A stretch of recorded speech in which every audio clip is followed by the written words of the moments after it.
ये सब करना ज़रूरी था क्योंकि मुझे पता है भाई, नोइंग हमारी फुटबॉल कम्युनिटी, अगर मैं कुछ बैक एंड फोर्थ करता हूँ रिगार्डिंग एनी क्लब की इसने ये सही क्यों करा या किसी और ने कुछ गलत क्यों किया, rival fans, non rival fans, हर तरह के फैंस, कंट्रोवर्सी होती है। बार्सिलोना पे स्पेशली ज़्यादा कंट्रोवर्सी होती है, बट बात करना इसलिए ज़रूरी है क्योंकि मैंने as a Barcelona fan survive किया बारसा का सबसे खतरनाक पीरियड शायद रीसेंट हिस्ट्री का, जब बार्सिलोना को मेसी को जाने देना पड़ा। बार्टोमेओ चाचा स्कैम पे स्कैम, मेसी के जो फैक्ट्स आ रहे थे कि मुझे क्लब छोड़ना है उसको भी मना करके रख रहा था, सब कुछ खराब हो रहा था। इनफैक्ट इतनी घटिया हरकतें करी थी बार्टोमेओ ने कि पूरा फैन बेस तो चाहते ही था कि ये क्लब से बाहर जाए।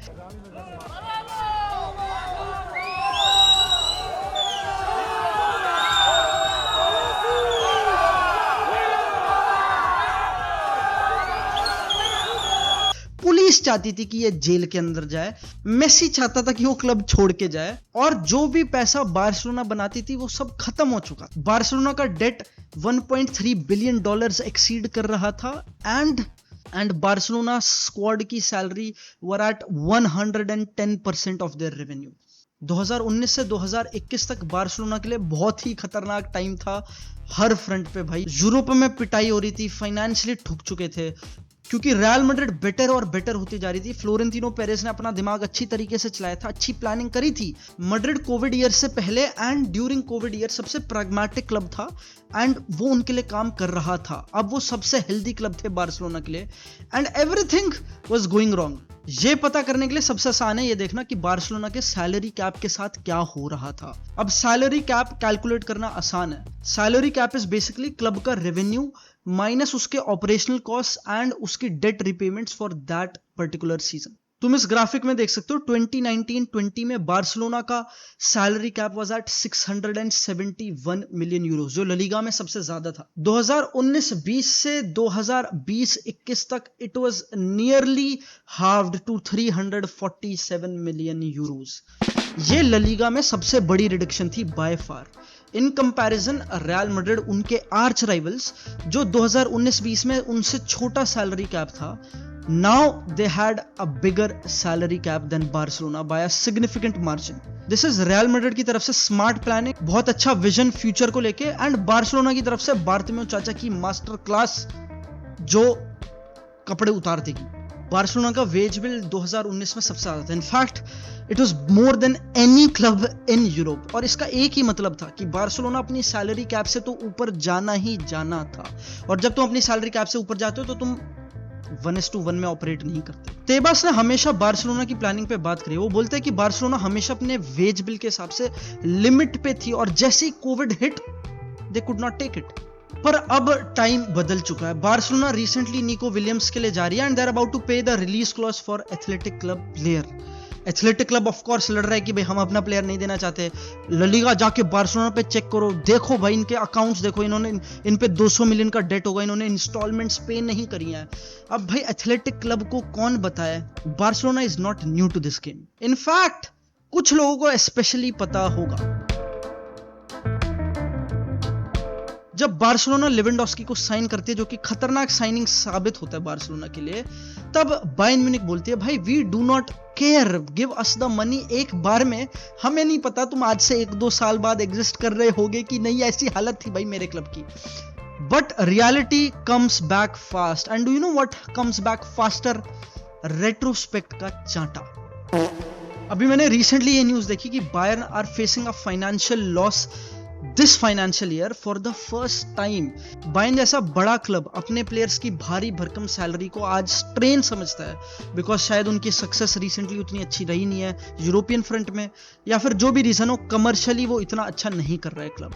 Barcelona on the other hand is doing incredible. Barcelona ने देखा है the biggest jump in club's value since September 2024. They have gained almost $258 million globally. Now worth $115 billion. More than PSG, more than Chelsea. और इस सब के पीछे एक बहुत ही तगड़ी स्ट्रैटेजी जो लपोर्ता और उसका बोर्ड करता आया है ever since they have taken over this club, वो मायने रखती है।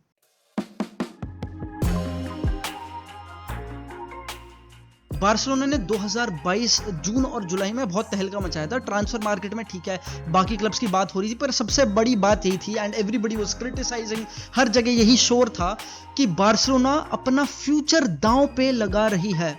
मैंने ये सुना कि मेरे क्लब के जो प्रेसिडेंट है उसको ये नहीं पता कि क्लब कैसे चलाना है, वो लिटरली रिस्क पे रख रहा है। वो जब कुंडे खरीद रहा है, रफीनिया खरीद रहा है, लेवेंडोस्की खरीद रहा है, they are literally giving away उनकी जायदाद फ्यूचर जनरेशंस के लिए। आगे के बच्चे लामासिया से आने वाले नंगे भूखे घूमेंगे, ऐसा बोला जा रहा था। एंड टू बी फेयर शायद वो सही थे, but again retrospect always comes back to bite you। Barcelona ने जून से जुलाई की विंडो में 665 मिलियन यूरोस जनरेट किए थे अपनी टीवी राइट्स 6th स्ट्रीट को बेच के, जो कि बोला गया था अगले 25 साल तक की टीवी राइट्स बेच दी। अब इतना कम पैसा बनेगा, इतनी बर्बादी होगी, खतरनाक भाई, दिस इज डेंजरस। 200 मिलियन के स्टेक्स उन्होंने बेचे थे बारसा स्टूडियो में, जिसमें शायद 24% ऑर्फियस मीडिया को बेचा था और 24% socios.com को बेचा था। और 280 मिलियन की स्पॉटिफाई के साथ डील साइन करी थी, जो कि बाय इटसेल्फ वाज वियर्ड, क्योंकि बार्सिलोना एक टाइम पर ऐसे चैरिटी क्लब समझा जाता था, मेश के उन क्लब जो अपनी जर्सीज के ऊपर लिखता था UNICEF for free. Now Barcelona ने स्पॉटिफाई के साथ जो ये डील करी, थोड़ी लोगों के सामने वियर्ड थी कि भाई एक तो तुम मेश के इन क्लब वाले उससे भाग रहे हो, getting sponsors. In fact camp नु का नाम चेंज कर दिया गया फ्रॉम कैंप नु टू स्पॉटिफाई कैंप नु, जो मेरे को पता नहीं क्यों थोड़ा खड़कता है दिल को। बट रिसेंटली जो कोलैब्स देखे हैं स्पॉटिफाई के साथ, आई एम लविंग इट। अब बार्सिलोना के क्रिटिक्स ने एक बहुत बड़ी गलती करी इन टर्म्स ऑफ शायद अंडरस्टैंडिंग बिजनेस, और वो ये था कि एक स्पोर्टिंग क्लब जो करंटली कंपीट करने की कोशिश कर रहा है, उनके लिए फ्यूचर ऑफ कोर्स वैल्यूएबल है, but what is more valuable is current competitive level. तुम आज कैसे खेल रहे हो, आज कैसे कंपीट कर रहे हो स्पोर्ट्स के लेवल पे, is how much you will earn in the future. कुछ क्लब्स आज क्लब वर्ल्ड कप खेल रहे हैं and they are making loads of money, क्योंकि उन्होंने पिछले 4 साल चैंपियंस लीग में अच्छा करा है और उनका यूएफए कोएफिशिएंट अच्छा है। बार्सिलोना ने नहीं किया, they are not playing that. Current competitive level matters a lot sport की दुनिया में। ऐसे ही एक बार ग्रेट डिप्रेशन में केलॉग्स और पोस्ट के साथ हुआ था। पोस्ट ने स्लैश करी थी अपनी ads and held themselves back कि पैसे बचाने हैं। On the other hand Kellogg's ने डबल डाउन करा। जब उनके कंपटीटर ज्यादा एड्स नहीं रन करना चाहते थे, Kellogg's they wanted to run more and more ads, ज्यादा प्रोडक्ट्स निकाले, ज्यादा मार्केटिंग करी, and guess what happened, Post गायब हो गया and Kellogg's they are still in the game.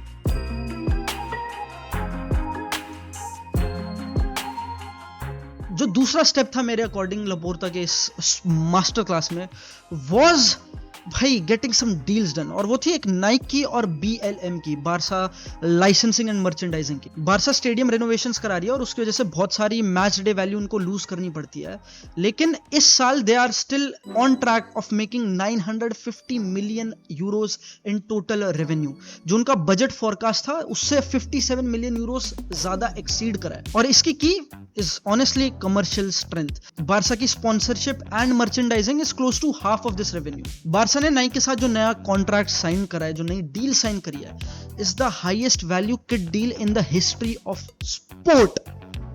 1.7 billion euros over 14 years, that's 121.5 million per year plus a 155 million euros का signing bonus. इसने एक बहुत ही ग्लोबल ई कॉमर्स लेवल पे Barça को unlock किया। बारसा स्पॉन्सरशिप्स के मामले में टॉप करने वाली है with 260 million Euros this year, और इस बार बहुत सारे वैरायटी ऑफ स्पॉन्सर्स भी लिए बार्सिलोना। और सबसे इंपॉर्टेंट चीज is BLM, Barça licensing and merchandising. This subsidiary generated 107 million euros in 23-24 season. This साल they are projected to do 140 to 150 million euros. They are moving crazy. तबिलिसी में store खोला है Barcelona ने। This is their first foreign land पे जो उन्होंने store खोला है, और इनके पास टोटल 21 बारसा स्टोर्स है जो खुद कंट्रोल करता। अब नाइक बार्सिलोना के लिए ग्लोबल एक्सपेंशन ब्लॉक नहीं करता, इनफैक्ट हेल्प करता है। And this all will be topped by big daddy Camp Nou. जब कैंप नु शुरू हो जाएगा तब ऑब्वियसली मैच डे इनकम बहुत ज्यादा बढ़ जाएगी।